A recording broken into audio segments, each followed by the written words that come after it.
I was raised Lutheran, and I went to church for the first 18 years of my life, but I didn't get very much out of it because I didn't really pay attention and the services were extremely boring. What I really came out of that experience with was I was supposed to be a good person and I should help others. I would occasionally ask God for help, but I often felt like He didn't answer, or if He was answering, I wasn't getting the message. So that caused me to really stumble my way through life. I didn't really have much guidance as a child. I just was always thinking, why is life so painful and hard? In 2015, I lost a job unexpectedly through no fault of my own. Thankfully, I had a retirement account that I could live on for a while. A friend of mine, to help me save money, took me in. Over the next 16 months, I was able to find 3 jobs, but I quickly lost them in a matter of weeks for each one. And this was very unusual for me because I never had problems holding down a job. My money was running out, and I only had about 3 or 4 more months of car payments, and then I would lose my car. I was starting to have panic attacks. I couldn't eat. My hands were shaking. I really was having a hard time even functioning. I started wishing I wouldn't wake up in the morning. I really was losing my will to live. I just felt like, if this is how it's going to be, I can't go on. My daughters kind of got wind of the fact that I was thinking suicidal thoughts, and to help me, they decided to Baker Act me, and the next thing I knew, I was being handcuffed in the middle of the night and hauled off in a police car to a mental hospital. It was just a terrible experience. While I was there, though, I did meet a woman who told me about City Church, and I said, yeah, I don't go to church. I don't get anything out of churches. They're boring. And she goes, oh no, you'll like this church. We got to talking, and we found out we were both being released the same day. And the next Sunday, we went to City Church, and that was my first time. While we were there, we decided to go to the VIP party, where we met Myra, who prayed with us, and she even cried with us, when she heard our situation. And she suggested that we go to the Help for Hurting Women's small group on Wednesday night. So the following Wednesday night, we went to the small group, and a bunch of great women, and when it came my turn to talk, they asked me if I wanted to share anything, and I was so distraught that I couldn't even speak. While I sat there sobbing and trying to get control, said a prayer again, and I had prayed this prayer many times in my life, that God, I feel there's something wrong. There's something I'm not doing right.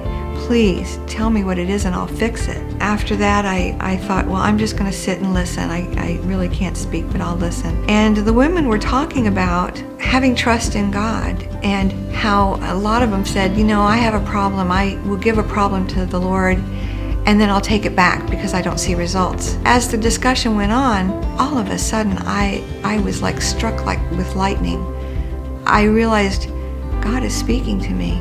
This is exactly what I have been doing my entire life. Because of my past history with family problems and stuff, I never trusted anyone, and I didn't trust the Lord either. That moment was a revelation to me. It was an answer to a series of lifelong prayers, and I realized that everything those women were saying that night was God speaking directly to me, and it was an awesome feeling.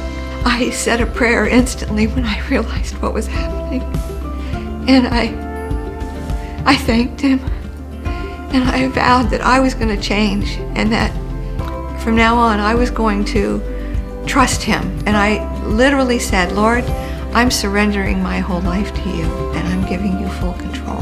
And I want You to take control and heal me and help me and take care of me, because I can't do it anymore. When I left that meeting, I had come in crying, and I left rejoicing and laughing.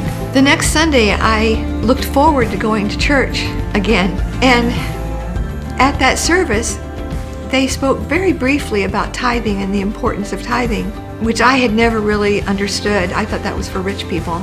I realized that I was not tithing and had never tithed, and again, a lightning bolt came in and said, Haley, That's another thing you're not doing right. So instead of putting $1 in the plate like I did the first week, I looked in my wallet, and I had just gone to the bank, and I had a $20 bill. And I said, Lord, I'm going to prove to you that I trust you, and I have total faith in you now.